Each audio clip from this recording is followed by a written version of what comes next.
And welcome back. The South Dakota State men's basketball team experienced just about every possible emotion within a 48-hour span last week. Let's start with Thursday's game in Omaha when they built a 16-point lead with Mike Dahm stuffing home 29. They blew the lead, and David Jenkins hit his 10th three-pointer of the game to regain the lead.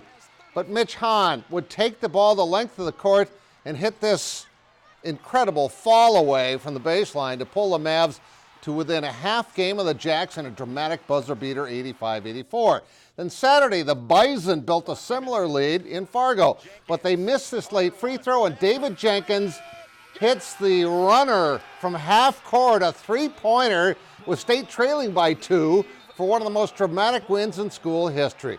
It was really impressive how well they rebounded from Thursday's heartbreaking loss. It showed our guys can be resilient, especially coming off the game we did from Omaha, the big plays that they made over and over down the stretch. They stayed together, they made winning plays, they knew the value of each possession late, offensively and defensively. Just really proud of our guys, they did a great job. The Jacks had actually trailed by 9 with less than 2 minutes left, which makes the finish all the more improbable. It also makes the Summit League tournament, which is coming up, more interesting all of a sudden. Look at your men's standings. The Jacks with a half-game lead over Omaha. They play Fort Worth this week and then USD as well in what should be a very exciting week for State and the U. Speaking of the U, the 23-3 USD women's basketball team is up to number 23 in the AP 25, top 25 this week.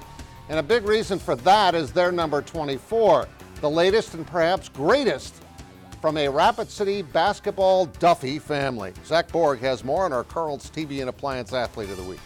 Kira Duffy is a winner.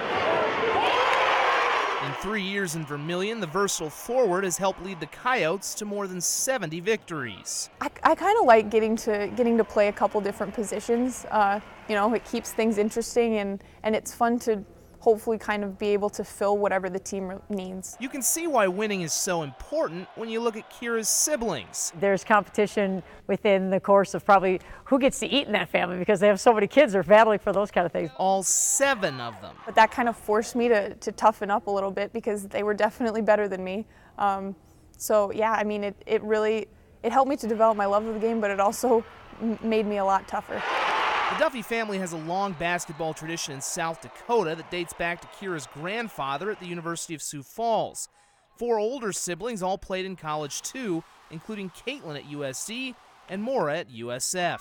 I loved growing up in a big family. I loved getting to, do everything with my siblings, including playing basketball. We were never forced into it, but it was just kind of, we all wanted to be together, and this was something that we could all kind of do together. Which helped make Duffy a champion and all-state star at St. Thomas More by, in many ways, combining all the talents of her sisters. She's really a prototype. She can play anywhere.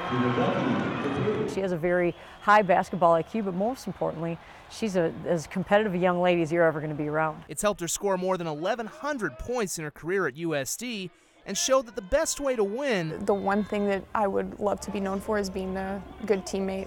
In the end, you don't really remember the specific wins and losses, but those relationships are really what you're going to remember. Is to treat a team like a family. In Vermilion, Zach Borg, KDLT Sports. And of course, they have a huge showdown with South Dakota State coming up this weekend as well. I'll be right back.